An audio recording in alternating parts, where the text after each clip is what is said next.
Hello दोस्तों, welcome my YouTube channel. आज हम लोग इस वीडियो में स्टार्ट करने वाले हैं क्लास 10th का मैथ्स चैप्टर नंबर 8 त्रिकोणमिति का परिचय, इंट्रोडक्शन टू त्रिकोणमिति। ठीक है, तो इस चैप्टर से जो बोर्ड के एग्जाम में क्वेश्चन पूछता है, करीब करीब 30 मार्क्स तक बिहार बोर्ड में क्वेश्चन पूछ सकता है इस चैप्टर से। और एक और चैप्टर है इससे अगले वाला, मतलब कि वो इसका एप्लीकेशन है, एप्लीकेशन ऑफ त्रिकोणमिति। ठीक है, जिसमें हाइट एंड डिस्टेंस आता है।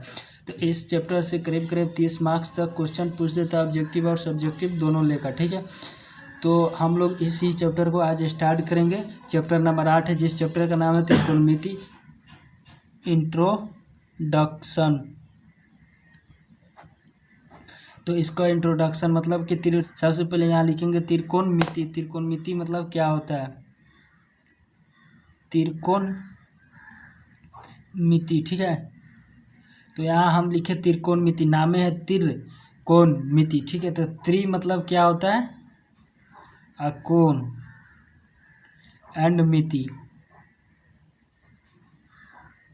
तो त्रि मतलब क्या हो गया, तीन। ठीक है, त्रि मतलब तीन, एंड कोण मतलब कोण हो गया, त्रिकोण। कोण मतलब कोण, एंड मिति मतलब क्या हो गया, माप। ठीक है, तो इसका मतलब हुआ कि त्रिकोण, तीन कोण के मापों को हम क्या कहते हैं, त्रिकोणमिति कहते हैं।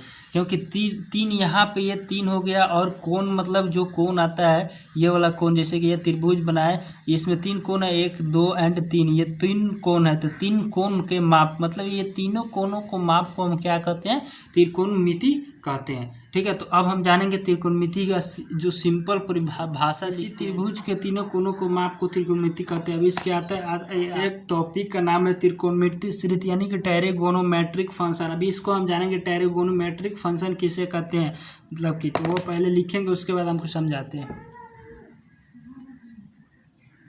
हम किसी भी परिणाम के कोण के कुछ निष्पत्ति, मतलब कि जो परिणाम हम निकाले उसका रेशियो को जो आएगा उसको हम अध्ययन करेंगे, उसी को क्या कहते हैं, त्रिकोणमिति का रेशियो, मतलब कि ट्रिगोनोमेट्रिक फंक्शन कहते हैं। यहाँ पर लिखे, यहाँ पर हम किसी भी परिणाम के कोण के निष्पत्तियों का अध्ययन करेंगे, उस निष्पत्तियों का त्रिकोणमिति का श्रित कहेंगे। ठीक है, तो यहाँ पे हम क्या समझे, त्रिकोणमिति रेशियो का मतलब त्रिकोणमिति श्रित, यानी कि ट्रिगोनोमेट्रिक फंक्शन समझ गए। अब इसके आगे, अब यहाँ तक तो हम जो मतलब त्रिकोणमिति का जो परिभाषा था और त्रिकोणोमेट्रिक फंक्शन था वो हम आप लोग को बताया। अब इसके आगे जो आता है वो क्वेश्चन बनाने में हेल्प करेगा, कुछ फार्मूला है, तो वो फार्मूला हम आप लोग को बता रहे हैं। ठीक है,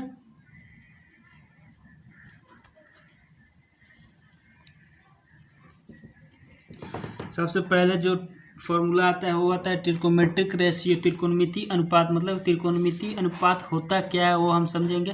तो त्रिकोणमिति अनुपात में आता है एक hypotenuse and base and perpendicular. ठीक है, हाइपोटेनस एंड बेस। हाइपोटेनस का हिंदी क्या होता है, कर्ण। मतलब कि एच हाइपोटेनस का हिंदी कर्ण एंड एच हो गया। उसके बाद आता है परपेंडिकुलर।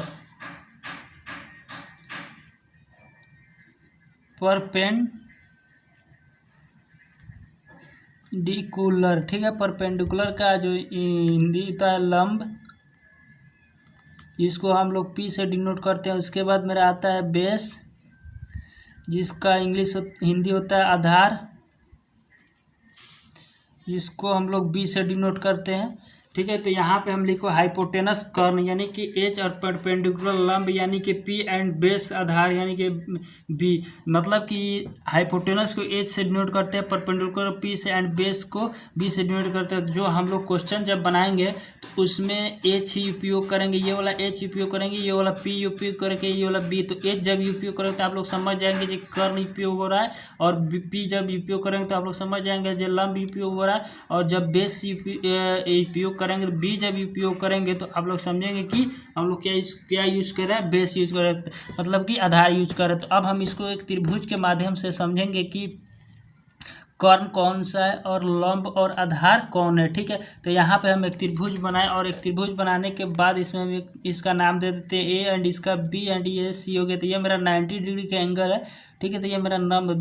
एक बात ध्यान रखेंगे, 90 डिग्री के एंगल के सामने, जो 90 डिग्री एंगल है ये वाला, इसके सामने वाला जो मेरा होता है वो क्या होता है, कर्ण होता है, यानी कि हाइपोटेनस। यहाँ हम एच लिख देते हैं सीधा, और ये जब मतलब ये बात हमेशा याद रखेंगे 90 डिग्री के एंगल के जो है उसके सामने वाला लाइन जैसे AC यहाँ पे है तो ये मेरा क्या हो जाएगा, ये कर्ण हो जाएगा। ये हम इसका एच क्वेश्चन में कौन सी पूछा होगा तो मेरा ये परपेंडिकुलर हो जाएगा यानी कि P हो जाएगा। अगर क्वेश्चन में C पूछा होगा या तो क्वेश्चन में A पूछा होगा तो ये मेरा परपेंडिकुलर हो जाएगा। ठीक है, यही परपेंडिकुलर डिसाइड करता है। अगर क्वेश्चन C पूछा तो परपेंडिकुलर ये एंड बेस ये हो जाएगा क्वेश्चन C के लिए। ये हो गया कौन C के लिए। ठीक है, अगर कौन A पूछा होगा तो ये कौन किसके लिए हो जाएगा, कौन A के लिए। ठीक है,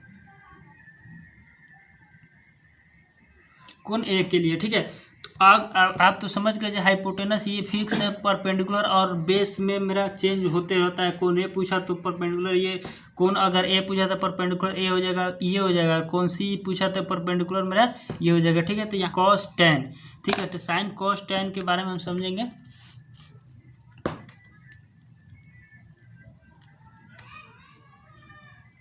साइन cos tan। ठीक है, तो साइन थीटा का उल्टा क्या होता है, साइन थीटा का उल्टा हो जाता है मेरा कॉसेक थीटा। ठीक है, और कॉस का उल्टा मेरा हो जाता है सेक थीटा। कॉस का उल्टा हो जाता है सेक थीटा एंड टेन का उल्टा हो जाता है टेन कॉट थीटा। या कॉसेक का उल्टा साइन, मतलब कॉसेक का जो होता है उल्टा साइन हो जाएगा सेक का कॉस और कॉट का टेन। इस तरह मतलब कि ये दोनों इधर से ये इधर होता है और ये इधर होता रहता है, मतलब दोनों आपस में एक्सचेंज होते रहता है। ठीक है, तो यहाँ पे हम नोट करके एक मतलब बात लिखेंगे, जैसे कि यहाँ हम नोट में लिखे sine cosine tangent and cosecant and secant and cotangent. ठीक है, तो इसको हम क्या बोलते हैं, sin cos tan and cosec and sec और कॉट। मतलब कि ये मैथमेटिकल भाषा में इतना लिखा रहता है, उसको हम लोग sign cos tan and cosec मतलब उसका सिंपल लाइन हम लोग पढ़ते हैं। ठीक है, तो ये नोट का बात मतलब कि ये अगर कोई पूछा था जो साइन का जो नाम होता है वो पूरा स्पेलिंग के साथ लिखे तो साइन का नाम होता है SINE होता है। ठीक है, तो ये हम पूरा लिख दिए। अब इसके आगे आता है साइन थीटा का जो formula, sine theta equal to क्या होता है P/H यानी कि perpendicular upon hypotenuse. Cos theta equal to क्या होता है मेरा, कॉस थीटा इक्वल टू हो जाता है मेरा base upon hypotenuse and tan theta equal to क्या होता है मेरा परपेंडिकुलर अपॉन बेस। ठीक है, तो हम यहाँ पे लिख देते हैं PB/P। ठीक है, तो और उसके बाद क्या है हर HB, मतलब कि पंडित बद्री प्रसाद हर हर बोले। ये मेरा ट्रिक होगा, उल्टा क्या होता है और इसका उल्टा क्या होता है और इसका उल्टा क्या होता है। ठीक है, तो यहाँ पे हम लिखते हैं तो इसका उल्टा हो जाता है, साइन का उल्टा क्या होता है कॉसेक थीटा। ठीक है, तो साइन का उल्टा क्या होता है कॉसेक थीटा। तो सेम कॉसेक थीटा तो H/P हो जाएगा हाइपोटेनस अपॉन परपेंडिकुलर। कॉस का उल्टा हो जाता है सेक थीटा, तो ये मेरा हो जाएगा हाइपोटेनस अपॉन बेस। और टेन का क्या होता है कॉट थीटा। ठीक है, तो टेन का कॉट होता है तो बेस अपॉन परपेंडिकुलर। तो इसका जो होता है वो हम लिख सकते हैं इसी का उल्टा हर हर बोले पंडित बद्री प्रसाद। ठीक है, तो इसको हम इधर लिख देते हैं, जो मतलब इसको लिख सकते हैं। अगर यहाँ पे लिखे पंडित बद्री प्रसाद तो PBP पंडित बद्री प्रसाद हर हर बोले साइन कॉस टेन का मान हम लिख दिए। ये आसान तरीका है, जैसे कोई भी पूछे साइन थीटा तो P/H। ठीक है, तो आप लोग इसको याद कर ले ट्रिक से। अब इसके आगे मेरा क्या आता है, एक पाइथागोरस सूत्र आता है जो लास्ट फॉर्मूला है एक्सरसाइज 8.1 के क्वेश्चन बनाने के लिए। ठीक है, तो पाइथागोरस सूत्र होता है क्या वो लिखते हैं, आप लोग को बताएंगे।